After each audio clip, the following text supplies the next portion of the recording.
யார் சாவடிக்கிறாங்க இல்ல யார் சாவடிக்கிறாங்கன்ற தெரியாதான் கேக்குறேன். நீங்க என்ன சாவடிக்கிறீங்க? அந்த பொண்ணு என்ன சாவடிக்குது? சோகா சொல்றீங்களா கை நாட்டுக்கம் நாட்டின்னு? ஏன் கை நாட்டுக்கம் நாட்டி? உங்களால்தான் எல்லாரையும் படிக்க வச்சீங்க. என்ன சர்க்கஸ் கிட்ட போய் பல்டி போடுறான். நீங்க போட்டுக்கிட்டே குரங்கு மாதிரி இன்னி வரலாம். பேசாதீங்க. வர்ற கோபத்துல வாய்ஸ் பார்க்காத ஏதாச்சும் மரியாதை இல்லாத சொல்லிடுவா, அப்புறம் வருத்தப்படுவீங்க. என்ன குறைச்சல்? நீ ராஜா ஒரு குறைச்சலும் இல்ல. நீதான் சொல்லின ராஜா மந்திரி. வெளிய என்ன பத்தி என்ன பேசிக்கிறாங்க தெரியுமா?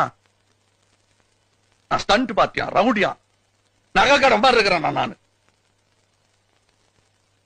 தான் எல்லாத்தையும் மாட்டினேன். வேற என்ன பண்ணுவேன் நானு? நானா வேணானா அந்த பொண்ணு என்ன வேணாச்சு தாத்தா. இப்ப அழு குத்து. இங்க அந்த பொண்ணு என்ன இங்க குத்துச்சு, நீ இங்க குத்து. சரி விடையா?